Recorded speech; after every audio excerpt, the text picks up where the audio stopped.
प्यारी संगत जी को जय गुरु जी और शुक्राना गुरु जी। और इस सत्संग को पूरा सुनिए और कृपया करके इसको आधा अधूरा ना छोड़ें। और अपना सत्संग स्टार्ट करने से पहले मैं अपना मंत्र जाप करूँगी। ओम नमः शिवाय शिवजी सदसाय, ओम नमः शिवाय गुरु जी सदसाय, ओम नमः शिवाय शिवजी सदसाय, ओम नमः शिवाय गुरु जी सदसाय। कर्पूरगौरं करुणावतारं संसारसारं भुजगेन्द्रहारं सदा वसन्तं हृदयारविन्दे भवानी सहितं नमामि। कर्पूरगौरं करुणावतारं संसारसारं भुजगेन्द्रहारं सदा वसन्तं हृदयारविन्दे भवानी सहितं नमामि। ये मेरा बहुत प्यारा सत्संग है और गुरुजी ने बहुत बार मुझे ब्लेस किया, मेरे पे कृपा बनाई रखी है और यहाँ पे प्रैक्टिकल करके दिखाया है। और इसलिए मैं शेयर कर रही हूँ। मेरे को शेयर तभी करना चाहिए था, पर मैं काफ़ी हेक्टिक शेड्यूल था और मैंने काफ़ी प्रॉब्लम थी, तो मैं शेयर नहीं कर पाई थी। तो मैं आप सबके साथ अभी शेयर कर रही हूँ। जो मेरे ब्रदर का रोका नहीं हो पा रहा था और वो शादी के लिए एग्री नहीं हो पा रहा था, उसको बहुत सारी दिक्कत अपनी लाइफ में देखनी पड़ी। जैसे कि उसको सब मेंबर बोलते थे कि आप शादी करो, बट वो शादी के लिए एग्री नहीं होता था, बार बार डिनाई करता रहता था कि मुझे शादी नहीं करनी है, मुझे शादी नहीं करनी है, और मैं इस साल करूँगा, इस साल, मतलब हमें पागल सा बनाता रहता था। बट उसके फ्रेंड सर्कल में एक लड़की थी और वो उसको पसंद करती थी और वो उसको चाहता था और वो जॉब करती थी उसके साथ। तो उसने फिर अपने पेरेंट्स से बात की होगी, बट उसके पेरेंट्स से उसके पेरेंट्स में से उसकी माँ नहीं मानती थी। तो उसकी माँ नहीं मानती थी, तो उसको फिर ना उन्होंने, मेरे ब्रदर एक दिन कहने लगे कि मुझे ना करना ही नहीं है जब एग्री नहीं हो रहे हैं। तो संगत जी इतने ज़्यादा परेशान हो गए थे कि मेरा भाई मुझसे देखा नहीं गया और मैं नहीं चाहती थी कि दोनों अलग हो। और एक अच्छी एजुकेटेड लड़की हमें मिल रही है और मैंने देखा भी था, उनसे मैं मिली भी थी, तो मुझे ये चीज़ अच्छी नहीं लगी। तो मैंने कहा एक ऐसा दरबार है जहाँ पर मुझे मतलब अरदास लगानी चाहिए। और ही ऑलवेज लिसन टू संगत। तो गुरुजी सुनते ही सुनते हैं, बट हमें अपने वचनों में रहना पड़ता है। जो संगत कहते हैं कि हमारा ये नहीं हो रहा, हमारा वो नहीं हो रहा, हर चीज़ का एक राज होता है। मेरी अब शादी में कितनी सारी प्रॉब्लम आ रही है। तो संगत जी पहले मैं अपना भाई का सत्संग पूरा कर लूँ। तो उनके पेरेंट्स नहीं मान रहे, तो मैंने गई बड़े मंदिर और वहाँ पे मैंने अरदास लगाई सच्चे दिल से। और मेरे भाई लेके गए थे, पर वो उन्होंने मंदिर के अंदर एंटर नहीं किया। एंड बिकॉज कि उनको फेथ नहीं था और उन्हें प्रॉपर तरह से ट्रस्ट नहीं था। और वो मैंने उनको गुरुजी के गुणगान के बारे में बताया, but he had not interest on that time. उसे इंटरेस्ट ही नहीं था। तो उसने बोला कि आप क्या गुरु जी करते रहते हो। बट हम मुझे मालूम है एक दिन गुरुजी से खुद बुलाएंगे और वो जाएगा। बट फिर मैंने लगाई अपनी अरदास। 6-7 महीने में मेरे प्यारे गुरुजी ने सारी संगत जी के, हमारे पिताजी ने हमारी अरदास बहुत जल्दी सुनी। क्योंकि मैं सोच भी नहीं सकती, जो बंदा एग्री नहीं कर रहा था शादी के लिए, सबको टाली जा रहा था, पागल बनाई जा रहा था, और उसकी लड़की तरफ से भी हाँ हो गई और लड़के की तरफ से भी हाँ हो गई। संगत जी इससे बड़ा और प्रैक्टिकल क्या करके देंगे। अब अपना मैं सत्संग सुनाती हूँ कि मेरी भी इसी टाइम पर रोका हुआ था, पर 2 बार पता नहीं नखरे सही हो रहे हैं। बहुत सारी प्रॉब्लम फेस करनी पड़ रही है कि कभी कोई नहीं मानता, कभी कोई नहीं मानता, कभी ये प्रॉब्लम है, कभी वो प्रॉब्लम है। दोनों फैमिली मतलब सेटिस्फाई नहीं है रिश्ते से, और उनको ना कुछ कमी लगती है। तो संगत जी मैंने ना गुरुजी से ना बोला था कि मेरा रोका हो जाएगा, तो मैं ना आपके यहाँ ना मिठाई मतलब देख के आऊँगी, यहाँ पर चढ़ाऊँगी। तो ये ऐसा नहीं है कि आप मेरा काम करोगे संगत जी, ऐसा ऐसे ऐसे ऐसा कुछ भी नहीं, मेरा मेरा मन था, मेरा रोका हो गया तो मेरे को मुझे मिठाई का स्वीट का डिब्बा मुझे वहाँ पे चढ़ा के आना है। तो मैं ना संगत जी भूल गई।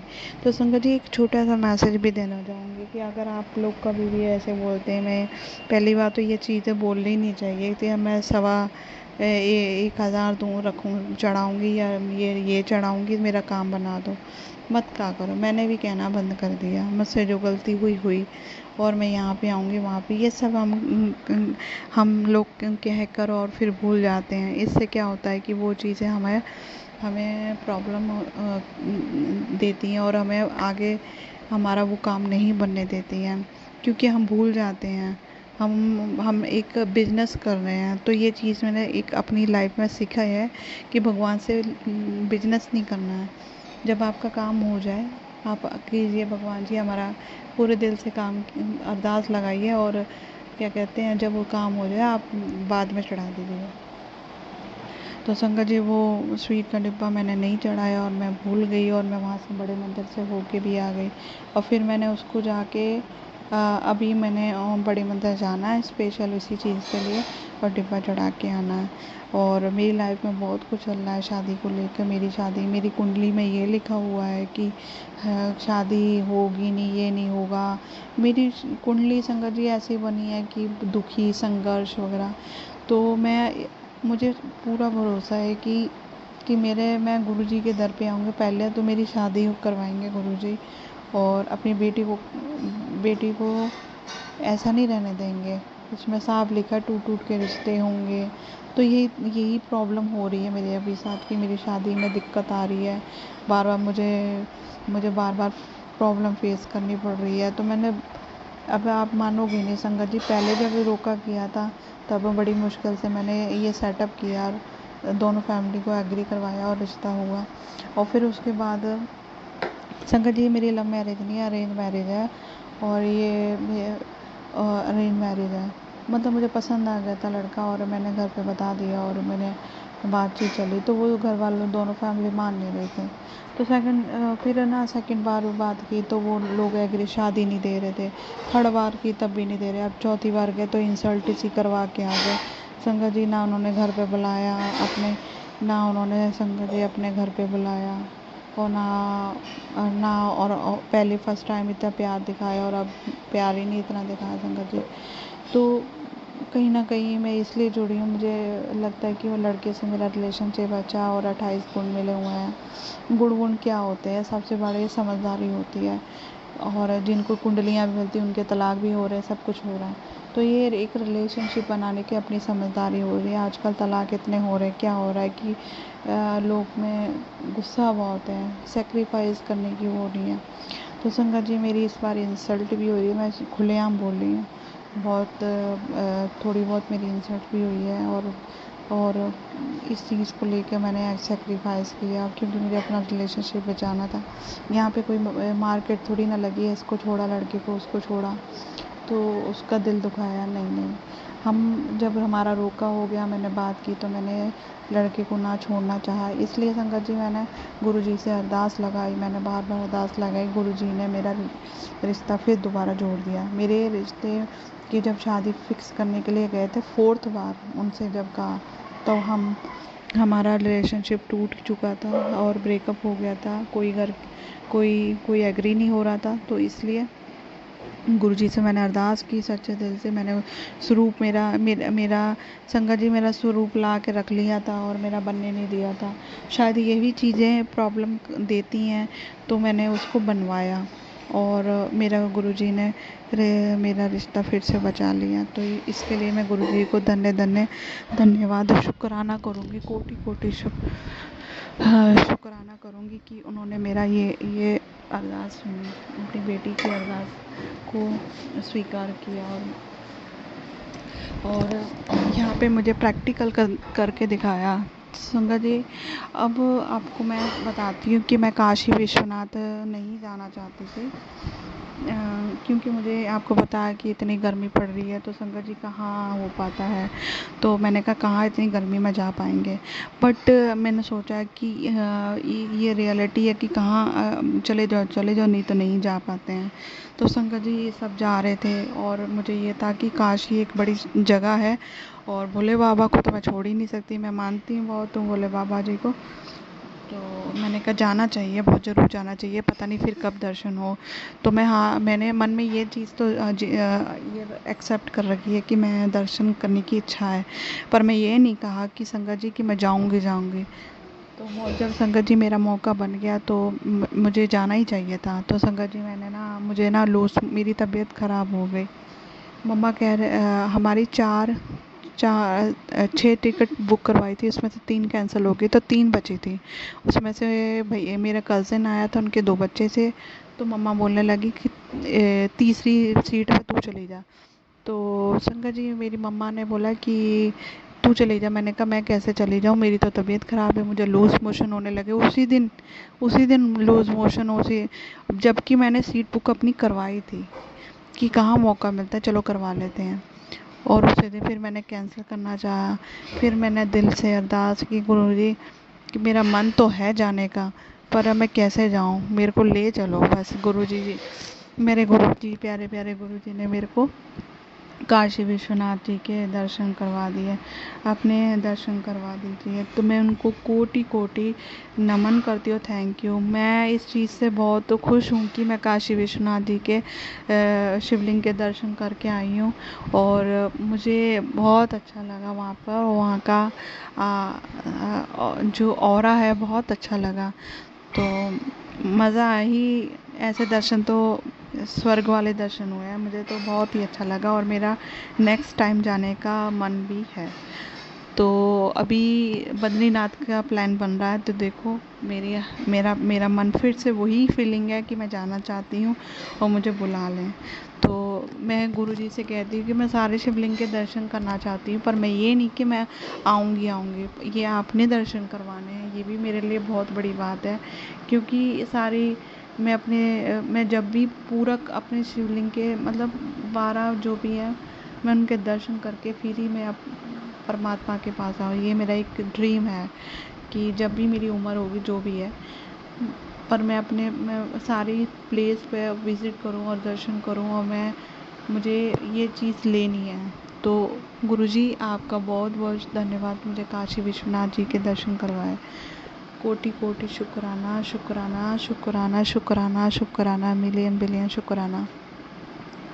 तो संगत जी मेरी शादी में जो दिक्कत आ रही है गुरुजी मैं सारी संगत के सामने कहती हूँ कि गुरुजी महाराज जी मेरे पे और कृपा बनाए रखें और ये बात शादी तक और चढ़ जाए और मेरा घर बस जाए। और संगत जी शादी को लेकर मैं बहुत परेशान हूँ। मैं जब भी शादी की कोई कहीं भी बात चलती है, कहीं भी मेरी बात नहीं बनती है। तो ये पता नहीं क्यों हो रहा है मेरे साथ, मुझे नहीं पता क्या प्रॉब्लम आ रही है। और जो भी प्रॉब्लम आ रही है मेरे पे पेशेंस नहीं है। मुझे होता है कि मेरा भी घर बने, पर इतना पेशेंस नहीं रखा जा रहा। तो इस बार मेरी गुरुजी लाज रख लें, अपनी बेटी की लाज रख लें और जब भी फिक्स करने जाएंगे प्लीज़ कृपया करके गुरुजी मुझसे जो भी गलतियाँ हो मुझे क्षमा करें और जो भी मैंने डिब्बे का बोला सब वो मैं चढ़ा के आऊँगी। और मुझसे कोई गलती हो मुझे याद दिलाएं और मैं जाऊँगी और मुझसे बात करें, मुझे ड्रीम में दिखें, कोई साइन दे, इंडिकेशन दे। मुझसे पता नहीं कौन सी गलती हुई है जिससे मुझसे गुरुजी नाराज़ हैं। अपनी बेटी को क्षमा करें। और यह सत्संग मेरा अगर गुरुजी सुन ही रहे हैं, हर पल ही गुरुजी हमारे साथ हैं, सुनेंगे क्या, हर पल ही हमारे साथ हैं। तो मुझे माफ़ कर दें, मैं उनकी बच्ची हूँ, गलतियाँ हो जाती हैं। पर अब संगत जी मैं क्या ही बोलूँ, मुझसे पता नहीं कौन सी गलती हुई जो मुझे कोई इंडिकेशन नहीं मिल रहा। ना मुझे बटरफ्लाई दिखती है ना कुछ ओम बनता है मेरे स्वरूप में। आप संगत जी मानोगे नहीं, ओम बनने लगे थे मेरे हाथों से ओम। मुझे गुरुजी की चुनरी में गुरुजी के दर्शन हुए हैं, साक्षात दर्शन हुए हैं। तो संगत जी मैं शुक्राना ही करूँगी गुरुजी, और मुझे प्लीज़ माफ़ कर दें। मैं आपसे हाथ कान पकड़ के माफ़ी मांगती हूँ। मुझसे पता नहीं कौन सी गलती हो गई है जो जो आप मुझसे इतना नाराज़ है। प्लीज़ कृपया करके मुझसे क्षमा करें जो भी गलती है। तो अब मैं आपको दूसरा सत्संग सुनाऊँगी। संगत जी, हम जब काशी विश्वनाथ जा रहे थे तो मुझे ना हमने 3 सीट बुक कराई थी। तो उसमें से एक मेरी दीदी साथ चलेगी, तो भैया, उनके बच्चे और संगत जी और मैं थी। तो संगत जी, हमने बच्चों की टिकट ले ली थी और रिज़र्वेशन थी। तो मेरी टिकट तो रिज़र्वेशन हो रही थी, भैया की और दीदी की नहीं थी। तो उनके मम्मी के जगह और भाई के जगह उन्होंने जाना था। अच्छा संगत जी, हम सब लेटे हुए थे रिज़र्वेशन डिब्बे में। तो क्या होता है कि टीटी आता है तो वो बोलता है कि अशोक कुमार कहाँ है, राज रानी कहाँ है, प्रीति कहाँ है। मैंने बोला प्रीति तो ये है और राज रानी अशोक कुमार की जगह राज रानी आई है, प्रेजेंट है, अशोक कुमार नहीं आए। मैंने ऐसे ही बोल दिया कि वो ना जनरल डिब्बे में है, तो उनकी जगह ये बैठे हैं। तो बोले ऐसे कैसे होगा, मुझसे फ़ाइट करने लगे, बहुत रूडली बिहेवियर सा करने लगे। तो मैं भी एग्रेसिव हो गई ऑन दैट टाइम। तो मैंने भी उनसे मैंने कहा ये किस तरीके से बात कर रहे हैं, लेडीज़ हैं, कितने मतलब पोलाइट नहीं बोलना है ये। तो मैं थोड़ी सी घबरा गई। मुझे दीदी बोलने लगे तूने ऐसे नहीं बोलना, तूने ऐसे नहीं, बल्कि मुझे ये चीज़ एक्सपीरियंस हो चुका है। जब मैं अपनी शादी की फिक्स करने गई थी तभी मेरे साथ ये चीज़ें हो चुकी थी। तो मैंने उस हिसाब से अकॉर्डिंग टू उनको टिकट वाले को बोला जो भी बोला। हमने टिकट ले रखी थी, हमने सब कुछ ले रखा था, हम ऐसे नहीं गए थे। फिर भी हमें सुननी पड़ी कि उनके कहने का मतलब जिसकी टिकट है वो प्रेजेंट होना चाहिए। वो नहीं आए तो उनकी जगह कोई और चले गया तो क्या दिक्कत है बताओ। बोले कि वो नहीं को चाहिए, क्या वो होने चाहिए ऐसे। तो नहीं संगत जी, अब वो टीटी वाला जाता भगा है था, तो मुंह पे दूसरा आ पानी जाता है, डालने पे वो भग रहा सीट था। पे बैठता है, वो फाइट करने लगता है कि मैं ये हमारे तू ऐसे कर कि तुम्हारी टिकट है नहीं है, तुम्हारी टिकट है नहीं है, अशोक कुमार तो आए नहीं है तुम्हारी, वो ऐसे बदतमीजी सी करने लग गया संगत जी। मुझे तब भी बेटा, मैंने कहा ये तुम भैया गलत कर रहे हो। कुछ जब वो ये कोई तरीका नहीं है। तो मैंने ना टीटी वाले के पास गई और मैंने बोला कि भैया देखो वो नहीं आया है तो उसकी जगह दूसरा बंदा हम लेके आए हैं। बोले ठीक है, लेडीज़ है, वो बताओ कहाँ जाए। मैंने कहा, मैंने प्यार से बात की, मैंने माइंड से खेला और मैंने गुरुजी से अरदास करके गई। और मेरे भैया ने मुझे मालूम है अरदास की थी और मेरी मदर ने भी की। तो आप मानोगे नहीं, जो टीटी वाला था वो बड़ा एग्रेसिव सा होके बोल रहा था। वो उस टाइम पे पोलाइट था, वो ना बोलता है कि चलो तुम आओ। तो वो ना जो अशोक कुमार के फादर की जो टिकट थी उस पर बुक थी, वो रिजर्वेशन कराई थी, उस पर बैठ गया। कह रहा कि तुम्हें तो टीटी ने बैठने दिया, ये तो हमारे पास तो टिकट है, ये देखो ये देखो। तो उससे फिर टीटी वाला कहता तू इसकी अशोक कुमार की सीट पे कैसे बैठा। तो संगत जी, तो फिर वो ना तो लेडीज़ के साथ उन्होंने खूब उनकी क्लास लगाई कि तू लेडीज़ से बहस कर रहा है, ये वो फलाना। तो उस टाइम पर मुझे कुछ ऐसा सा लगा कि गुरुजी उनको डांट रहे हैं। तो मुझे बहुत मज़ा आया कि वो मुझसे इतना एटीट्यूड होके बात कर रहा था और टीटी ने उसको 1 मिनट पे ऐसे ही भगा दिया। तो संगत जी, जो बंदा 1 मिनट में कैसे चेंज हो सकता है, मैं जबकि उन्होंने मुझे डांटा और सब कुछ। और मैंने भी अपने आप को शांत किया। बट मुझे इतना मालूम है हम सब गुरुजी को अरदास कर रहे थे। तो हमारे को उस टाइम पर मतलब वो सीन बहुत अच्छा लगा और वो सीट हमें दीदी को फिर वापस दिलवा दी। जो हमारे साथ मेरी कज़िन आई थी उस सीट पर, मेरे फादर साहब के, उनको फिर वही दिलवा दी। तो गुरुजी ने उस टाइम पर हमें बचाया, तो कोटि कोटि शुक्राना। तो ये भी गुरुजी ने प्रैक्टिकल करके दिखाया। एंड अब आपको मैं यही बोलूँगी कि गुरु जी का गुणगान करो। पता नहीं आजकल तो आजकल का ये कोई सीन नहीं है। आप गुरु जी से बस प्यार ही करो, प्यार प्यार प्यार ही करो। और जिसके कोई काम नहीं हो रहे तो ये मत समझिए, कुछ ना कुछ उसके पीछे राज होता है। मेरा भी देखिए शादी की प्रॉब्लम कितनी सारी आ रही है, क्या मे बी वो परीक्षा ले रहे हो, मे बी वो हमारे लिए चीज़ अच्छी नहीं है, पर हमें वो लगता है कि हमारे लिए अच्छी है। पर संगत जी देखिए ना कि पता नहीं क्या राज है, पर हमें हमारे लिए बहुत टफ होता है इस चीज़ को मानना है कि वो चीज़ मैं निकल चुकी हूँ और अब थक चुकी हूँ इस चीज़ों से। तो मैं गुरुजी से कहती हूँ कि मेरा घर बसा दीजिए, अब बस बहुत हो गया। अब बेटी को बहुत तरसाएं ना कि मुझे भी दिक्कत हो रही है। आप सब संगत जी समझ सकते हो, एज है, सब ताने देते हैं और आस पड़ोस भी देखते हैं एज के हिसाब से, तो बहुत सी लड़कियों को प्रॉब्लम फेस करनी पड़ती है। तो संगत जी मेरी मेरी ये बिग अरदास है गुरु जी से। तो ये बहुत लंबा सत्संग हो गया, तो क्षमा करती हूँ अगर मैंने कोई भूल चूक गलत बोला हो। संगत जी मुझे क्षमा करना और गुरु जी मुझे क्षमा करना। मैं फिर से माफ़ी मांग रही हूँ, मैंने पता नहीं कौन कौन सी गलती की, मुझे क्षमा करना। मैं आपके चरणों में क्षमा मांगती हूँ और मैं अपनी उन गलतियों को सुधारूंगी। मैं आपकी रजा और वचनों पर रहना चाहती हूँ। मुझे बुद्धि दीजिए और मुझसे जो भी गलती हो मुझे क्षमा कीजिए। और मेरा ये सत्संग प्लीज़ कृपया करके शेयर करें, जहाँ जितना हो सके शेयर करें और मुझे माफ़ करें। संगत जी आप भी माफ़ करें, गुरु जी भी माफ़ करें। और इस सत्संग को मैं विराम करने के लिए ओम नमः शिवाय शिवजी सदासाय, ओम नमः शिवाय गुरु जी सदासाय, ओम नमः शिवाय शिवजी सदासाय, ओम नमः शिवाय गुरु जी सदा। बोल सच्चे